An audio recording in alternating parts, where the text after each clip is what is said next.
zonoje sukūrė įspūdingą povandeninį parką su nuostabiais koraliniais rifais. Parke 20 laipsnių šilumos ir didelis druskingumas. Koralai minta planktonu, smulkiais bestuburiais. Parke yra 6500 koralų rūšių. Atplaukę žuvys gali pasigrožėti įvairiaspalviais koralų sodais ir kitais ir augalais pailsėti. Saulės šviesos zoną sukonstravome žuvų namus. Ten žuvytės atplaukia pavalgyti, nusiprausti, pailsėti. Jos jaučiasi saugiai, nes yra sukurtas specialus žolinis aromatas, kuris atbaido plėšrias žuvis ryklius. Žuvų namuose esantis mokslininkas stebi žuvytės ir esančių reikalų, joms padeda. Pavyzdžiui, garsinis signalas praneša, kada maitinimo kapsulė tuščia ir ją papildo.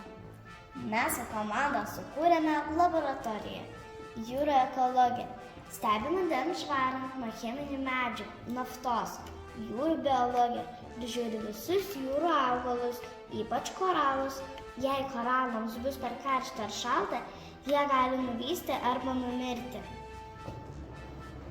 Prieglaudos zonoje sukonstruotas robotas, kuris filtruoja vandenį ir turi galimybės sukinėtis.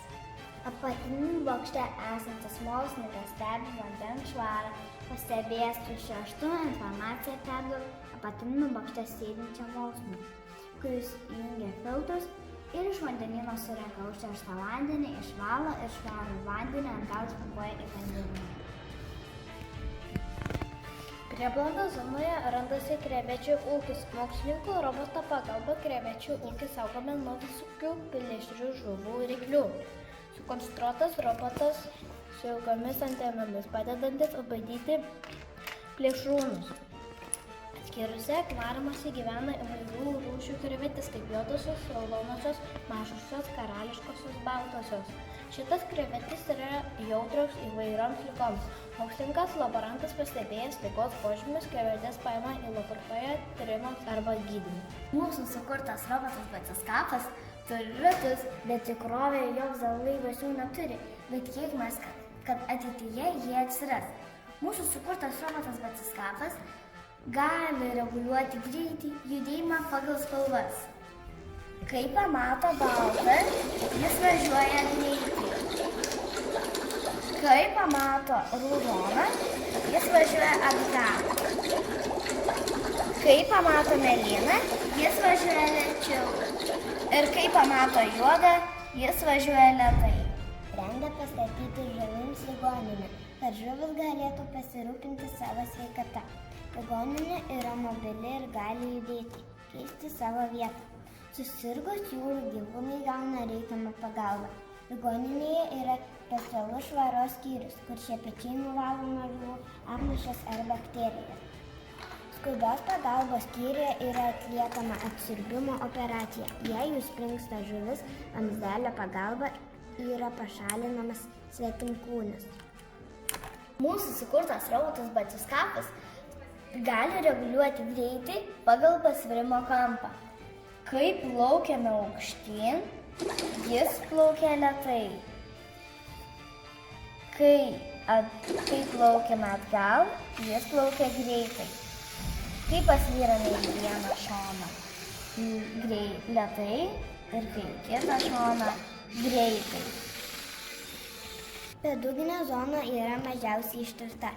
Joje galima rasti nuskendusių laivų liekanų, inkarų, lobių.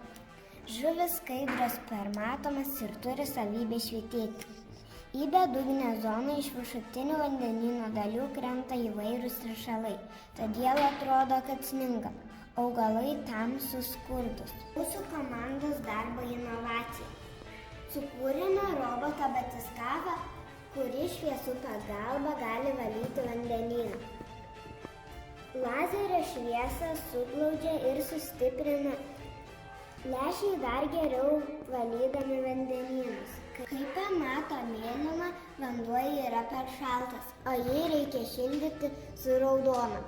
Kai pamato raudoną, vanduo yra per karštas ir vandenį šildo su mėlynu. Kai pamato juodą, vadinasi, yra daug naftos, o naftą naikina su geltonu. Kai pamato baltą, vadinasi, yra daug šiukšlių, o šiukšlės naikina su žalia. Kai pamato geltoną, vadinasi, yra daug naftos, o nafta naikina su geltonu. Kai pamato juodą, vadinasi, yra daug naftos, o nafta naikina su mėlynu. Kai pamato raudoną, vanduo yra per karštas ir vandenį šildo su mėlynu. Kai pamato juodą, vadinasi, yra daug naftos, o naftą naikina su žalia. Kai pamato geltoną, praneša ženklą SOS. 3 taškeliai, 3 brūkšniukai, 3 taškeliai. Kiti pavojai. Kai pamato žalią